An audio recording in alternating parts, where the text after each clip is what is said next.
Instead of a fan noise today, you guys get to hear traffic noise because it's actually cool enough to open my window today. Hey everybody, welcome back to another video, and today you might be wondering, did your uploading schedule change? And it actually did for this week. This week you guys are getting 3 videos. Tomorrow there'll be a video coming up for a cover reveal I was asked to be a part of, as well as today is a vlog tour I was asked to be a part of for a book and for a review. And then Friday there's a special video coming up for a special event on BookTube known as the BookTubeathon, so you guys can stay tuned for that. So today is going to be a review of The Coronation by Livy Jarmusch, and I'm sorry, Livy, if I said your last name wrong. I'm so sorry. I'm terrible at that.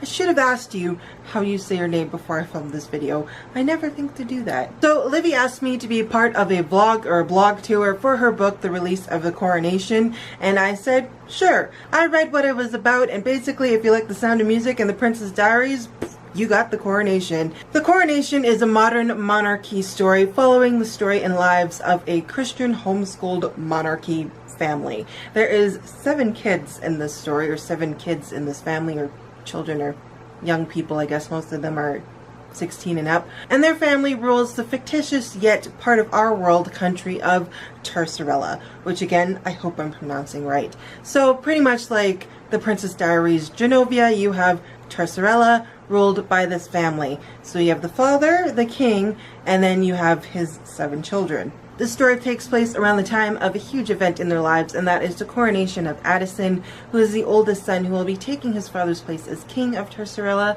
and Addison's got a huge weight on his shoulders as he takes over this responsibility for his father. This follows that story as well as several other little stories of each of the siblings. So Livy sent me a PDF copy of the book for a free and honest review and asked me to be a part of the blog tour. So here is my honest review.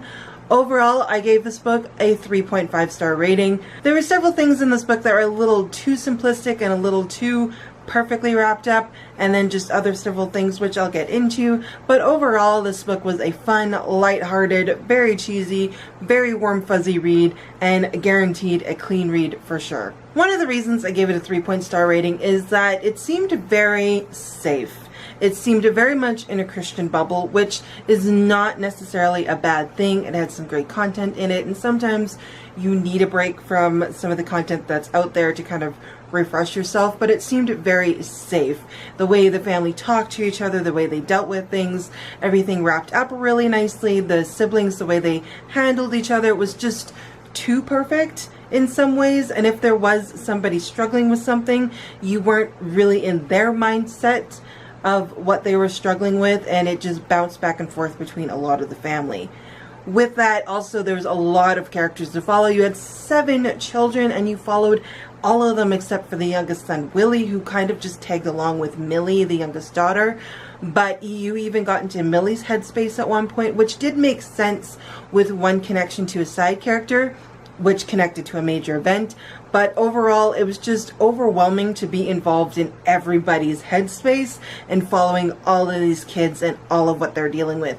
Plus, for the 3 oldest girls, it just got so confused as to who was dealing with what and what was going on, and you just got those 3 intermixed up quite a bit. Also, with each character's dealing with different things like relationships, broken hearts, responsibility of taking over a country, relationships of weighing whether or not to pursue certain relationships, it just got overwhelming. And because you were in so many people's different headspaces, you didn't really get a lot of development with each of them. I would have preferred if maybe we stuck with 1 or 2 of the characters mainly for the storyline, and maybe threw in some of the other characters for more side characters. And then this is a series that continues, kind of introducing more deeper problems with some of the other characters as the series progresses. So it was overwhelming with what the family was dealing with. Also, there were several aspects where, for example, Addison said he was going through a very difficult situation where he was even questioning his faith on some places, but we weren't in his headspace during that time, so we actually didn't get to see what was going on, but we just saw the nice wrapped up bubble of everything wrapping up fine and not seeing the actual struggle or development of that. There was another character who was going through a really dark time in his life, and we weren't in his headspace at all, which I was a little disappointed with, although I do understand why that happened because of a kind of a major plot twist, so you were kind of left out in the dark for that. But it still would have been nice to see what was going through this guy's head, maybe afterwards, maybe like slightly before, because it was just, you never got to really see anybody struggle and grow from that. And the ones you did get to see struggle were just very safe. Another reason the rating was low for me is because some of the safeness of that bubble made some aspects of it very unrealistic. For example, this family is very Christian, very biblically based, which is awesome. They're implemented in prayer life, and Bible verses were just so well brought into the story.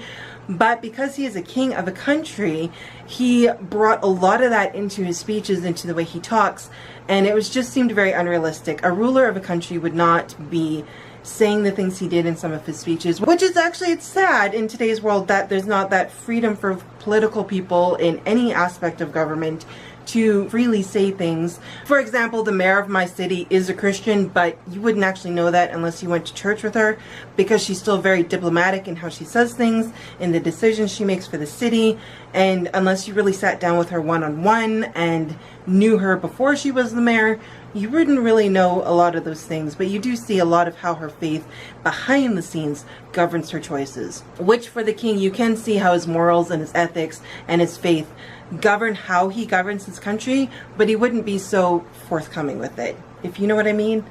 It's a negative thing because you kind of wish he could, but on the same time it's unrealistic because he wouldn't be able to, being the leader of a country. There was a few other things that were kind of unrealistic. There's a huge major plot twist and event that happens, and the event, the way it happens, was relevant for today's world, but some of the aspects of it were very unrealistic for the cultures that were brought in with some of our like Western European cultures. So it wouldn't have worked out that way specifically, but it was still quite relevant to something that could happen in today's world. The third thing I found really confusing about this book was the switching of perspectives. There was a lot of back and forth between perspectives. It almost seemed as soon as one character would walk into the door, whoever's perspective you were following, it was now this new character's perspective, and it followed a lot of people's perspectives. We had some side characters, we had some very minor side characters, we had main characters, we had one of the youngest children, which seemed kind of weird to be following. So there was just so much back and forth between perspectives within even a page, let alone a chapter, that it did get a little confusing as to who was who at that moment. So to kind of sum up my reasons for the 3.5 star rating was the plethora of characters and following everybody and what everybody was going through just got confusing. And then the safe kind of bubble and the safeness of this book made some of the aspects of the story unrealistic for me. And even though it is a fictional setting, you still want to make your readers believe that this could be happening, that this is something that is happening, and this is something that could be even in a fictional world. And that didn't really happen for me because some things still felt a little far-fetched because it was set in our modern world and it just didn't really connect and flow into our modern world. The things I liked about this book, because there are several things I loved about this book, were, first of all, the side characters. There was a lot of side characters, but there were some really well written side characters. Clark, if you get around to reading this book, Clark is one of my favorite side characters. I loved the role he played. I liked that she kind of brought him into the spotlight a bit more and kind of slowly brought him into the spotlight, didn't overdo it with him, and he had a purpose and a reason for being in the story, and I really like that about side characters. If you've been following me for a while for my channel, side characters, I don't like side characters that are just there to fill page space. I like side characters who are there for a reason and who have a purpose for this plot. And Clark was one of them, which I really enjoyed. The second thing I like about this book was the prayer life of the family, the Bible verses that were implemented. At some point, it seemed like there was a lot of them, but at the same time, they were really well brought into the story. It was really beautiful just to see how grounded in their faith this family was. So it was just overall a really great Christian fiction for some of the aspects of faith that was brought through this story, which I really love to see, and that I really enjoyed as well. The other thing I enjoyed is at first, because I already went into it thinking it was this safe, perfect little bubble, I already felt like the story could be predictable. However, there was a huge plot twist, which, you know, some of the things with some characters being kept very secret, I could see why to keep this plot twist a plot twist that it was. It surprised me. I loved it. It was really well written, even though at some points it was kind of unrealistic. It was just nice to be surprised in a book where I already assumed I would be predicting what would happen. So I love being proven wrong in books, and that's what I enjoyed about this. I did enjoy also how the book wrapped up, even though it did, again, with some of the multiple things we were dealing with the characters, it did drag out the ending a bit, but I still like the way everything wrapped up, and that it does build on for more things to come with this series and with this family. Also with newer authors, I love reading newer authors' first works or their first major works that make it out into publication. I love reading them because even in that first work of publication, you can see their writing strength grow from beginning to end of book. And that's what I saw with Livy's writing. I saw her strength of her writing from start to finish just grow and fill and develop, and it's just really good to see that. She has a gift for writing, she has a gift for putting a story to a page, and I really did enjoy her writing. You can tell she is a new author, but you can tell she has a God-given gift for writing, and I'm very excited to see what Livy's going to be coming out with in the future. So overall, like I said, a 3-star rating, guaranteed a clean read, a fantastic, cheesy, lighthearted, fluffy Christian fiction book that I would recommend to young girls over and over again. There's a lot of elements that were really fun. It even reminded me sometimes of the Lizzie McGuire movie with like the fashion and the fun and all these things coming together, and Princess Diaries for being a princess, and all of those fun details just made it just a really lighthearted, fun read overall. So I want to thank Livy for allowing me to be part of her blog tour for the book The Coronation. Livy is also the creator and part of the Crown of Beauty magazine, and I will leave that link down below as well as the Goodreads link for The Coronation, because it is difficult to find on Goodreads for some reason. So I'll leave that linked directly down below so you guys can add that to your TBR. So Livy's website, the Crown of Beauty website, and the Goodreads link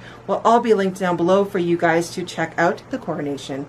That's it for me today, guys. I love doing reviews. I was really glad to be a part of this one. So as always, guys, thank you so much for watching. I'll see you next time. Bye!